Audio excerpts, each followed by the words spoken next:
नमस्कार दोस्तों, एक बार फिर यश सर कौटिल्य एकेडमी में आपका स्वागत है।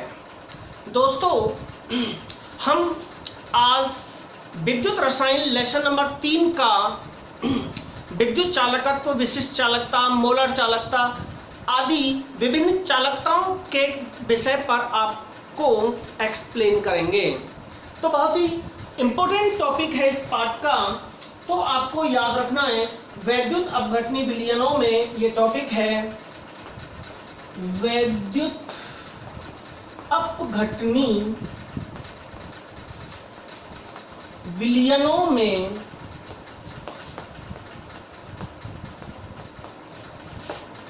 चालकत्व, वैद्युत अपघटनी विलयनों में चालकत्व।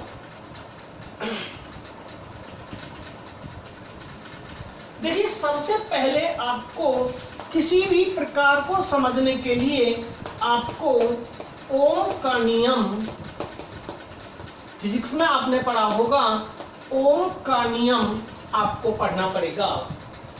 ओम का नियम क्या है?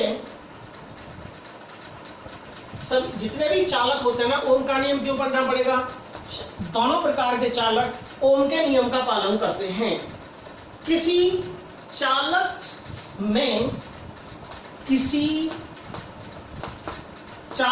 से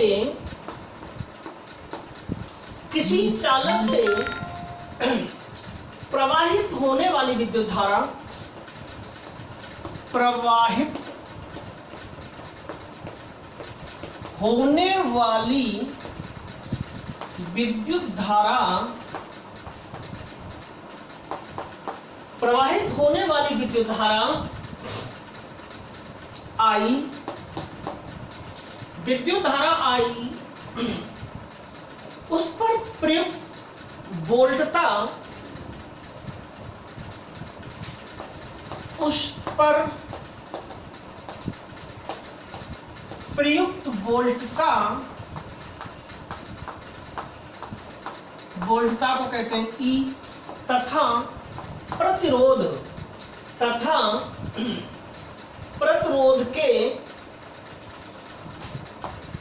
प्रतिरोध को कहते हैं R, R के अनुपात के तुल्य होती है। अनुपात के तुल्य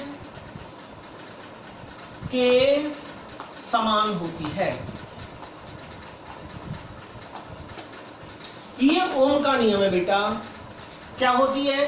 किसी चालक में से प्रवाहित होने वाली विद्युत धारा I, उस पर लगाई गई वोल्टता E तथा प्रतिरोध R के जो अनुपात होता है, अनुपात के तुल्य होती है। ये ओम का नियम है, बहुत ही इंपॉर्टेंट नियम है, तो याद रखेंगे। तो सूत्र क्या बन गया ओम के नियम का? जो I होती है ना, इसने कहा था कि जो I होती है वोल्टता और प्रतिरोध के अनुपात के तुल्य होती है। ये है ओम का नियम। I बराबर E बटे R। समझ गए ना? तो डियर गाइस, ध्यान रखना है आपको। अब इसी के आधार पर यह याद रखना है आपको, धात्विक चालकों में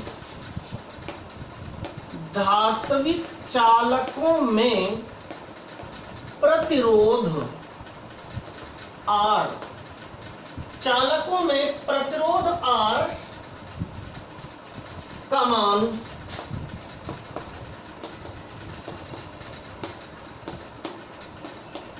कम होता है।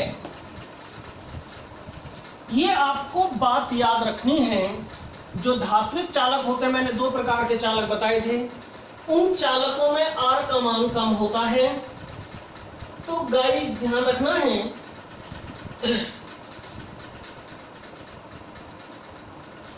अब इस नियम के आधार पर हम चालकत्व की परिभाषा बता रहे हैं। चालकत्व क्या था, हेडिंग क्या था हमारा, वैद्युत अपघटनी विलयनों में चालकत्व। चालकत्व क्या होता है, प्रतिरोध, प्रतिरोध का व्युत्पन्न, प्रतिरोध का व्युत्पन्न ही चालकत्व होता है। ये ध्यान रखना आपको, प्रतिरोध का व्युत्पन्न ही चालकत्व होता है। मतलब अपोजिट हो जाएगा तो सूत्र क्या बन जाएगा, C, चालकत्व को C से डिनोट करते हैं। व्युत्क्रमानुपाती का मतलब 1/R हो जाएगा। तो ये तुम्हारा सूत्र बना, सूत्र क्या बन गया तुम्हारा, C बराबर 1/R। प्रतिरोध का उल्टा ही चालकत्व होता है, समझ लीजिए इसको। फिर आगे चलता हूं।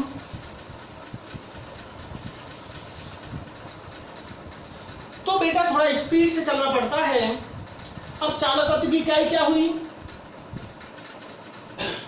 आर की जो इकाई होती है, प्रतिरोध की जो इकाई होती है वो ओम होती है। क्या होती है, ओम, ऐसे कहते हैं, ओम होती है, समझ रहे हैं ना।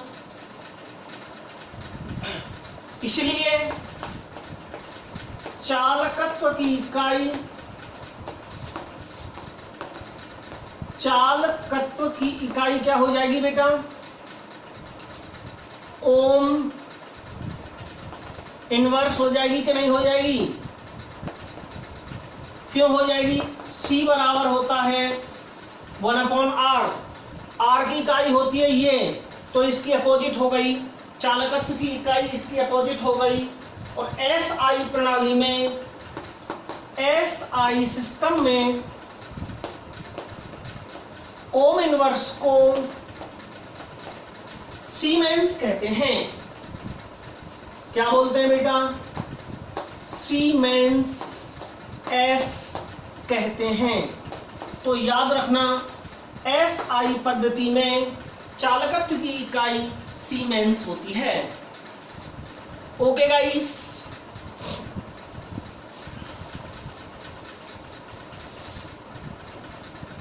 चालकत्व जो होता है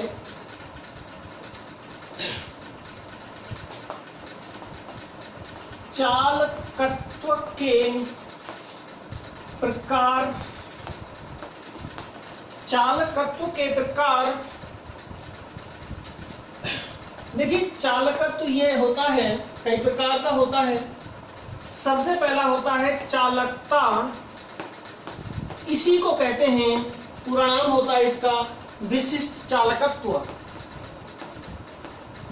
विशिष्ट चालकत्व। दूसरा होता है बेटा तुल्यांकी चालकता। तुल्यांकी चालकता, तुल्यांकी चालकता होता है बेटा। और तीसरा होता है मोलर चालकता। तीसरा होता है मोलर चालकता। समझ लीजिए, पढ़ लीजिए, ये होते हैं 3 प्रकार के चालकत्व। सबसे पहले लेता हूं मैं, चालकत्व कितने प्रकार के होते हैं, 3 प्रकार के बताए हैं मैंने। पहला चालकता या विशिष्ट चालकत्व, तुल्यांकी चालकता या तुल्यांकी चालकत्व, मोलर चालकता या मोलर चालकत्व। ये इसके हैं 3 प्रकार। सबसे पहले लेता हूं मैं चालकता या विशिष्ट चालकत्व। चालकता या विशिष्ट चालकत्व क्या होता है, तो बेटा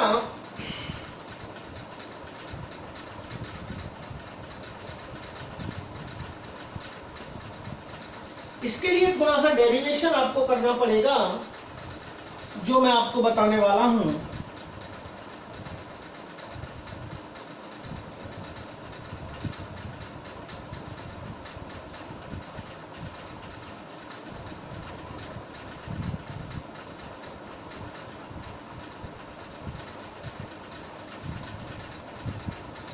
नंबर 1 आपने डाला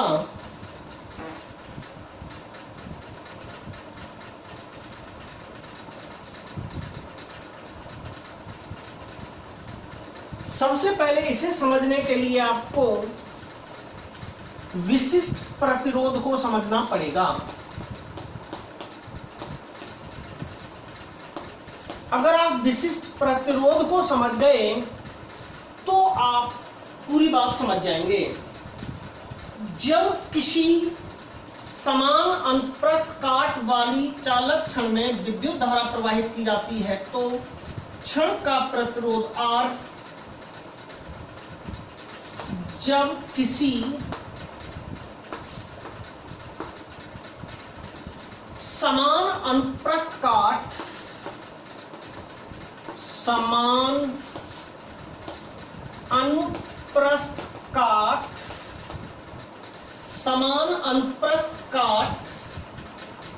वाली चालक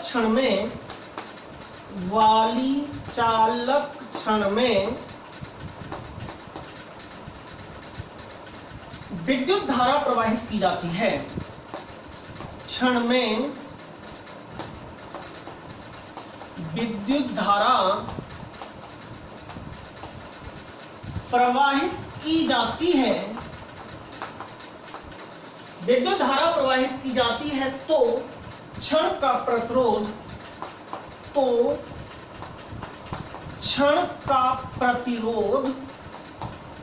प्रतिरोध को किसे विरोध करते हैं? R से। क्षण का प्रतिरोध R उस क्षण की लंबाई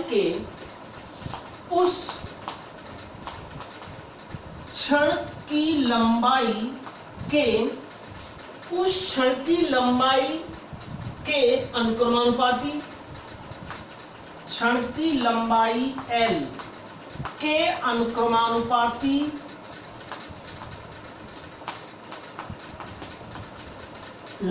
अनुक्रमानुपाती तथा अनुप्रस्थ काट के क्षेत्रफल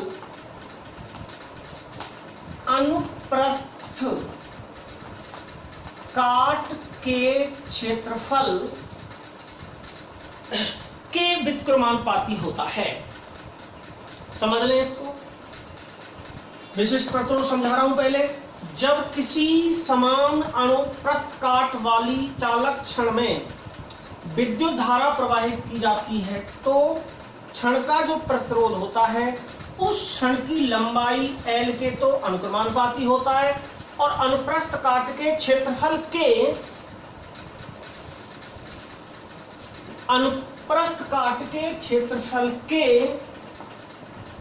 व्युत्क्रमानुपाती होता है।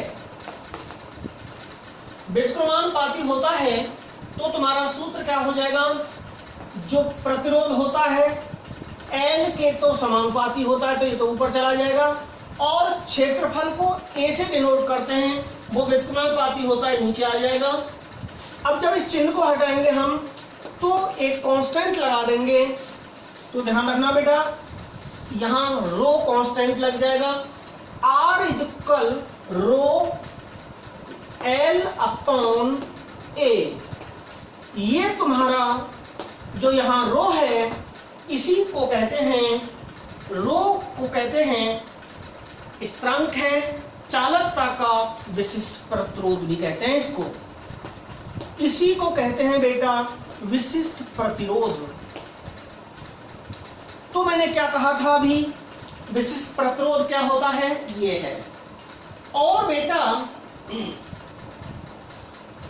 तो याद रखना है आपको, यदि लंबाई 1 सेंटीमीटर हो, यदि लंबाई बराबर 1 सेंटीमीटर हो, लंबाई 1 सेंटीमीटर हो, क्षेत्रफल भी A बराबर 1 सेंटीमीटर स्क्वायर हो, क्षेत्रफल भी 1 सेंटीमीटर स्क्वायर हो, तो अगर यहां और यहां दोनों जगह 1 लग जाए तो क्या आ जाएगा? R बराबर रो हो जाएगा कि नहीं हो जाएगा? रो हो जाएगा। तो याद रखना इसकी परिभाषा। अब इस अकॉर्डिंग परिभाषा क्या बन गई? तो इस विशिष्ट प्रतिरोध की डेफिनेशन क्या बनी बताइए। 1 सेंटीमीटर लंबाई, 1 सेंटीमीटर लंबाई एवं 1 सेंटीमीटर स्क्वायर अनुप्रस्थ काट के क्षेत्रफल, अनुप्रस्थ काट के क्षेत्रफल, अनुप्रस्थ काट के क्षेत्रफल वाले किसी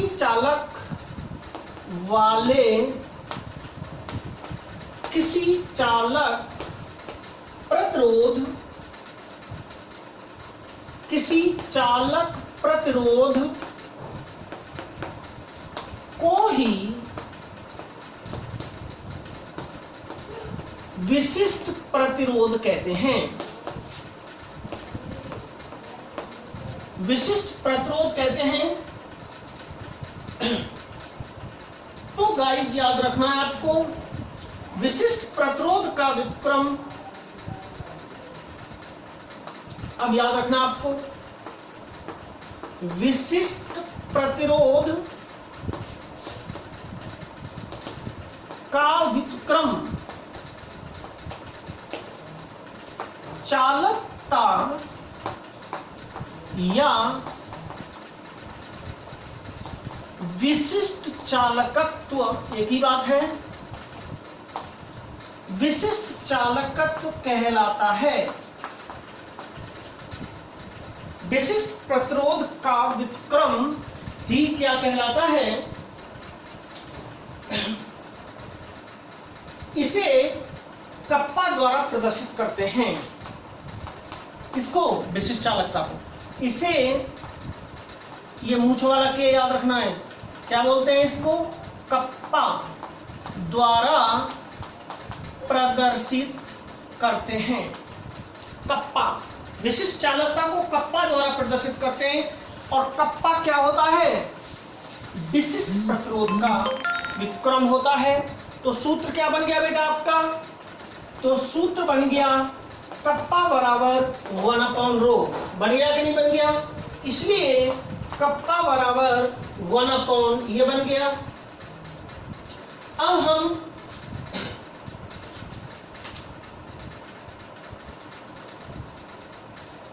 अब जो हमारा समीकरण नंबर 2 था थोड़ी देर पहले, क्या था समीकरण नंबर 2 हमारा?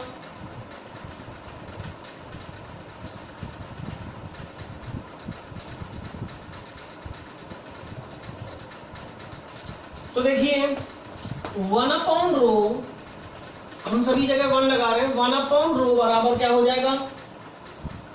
1/r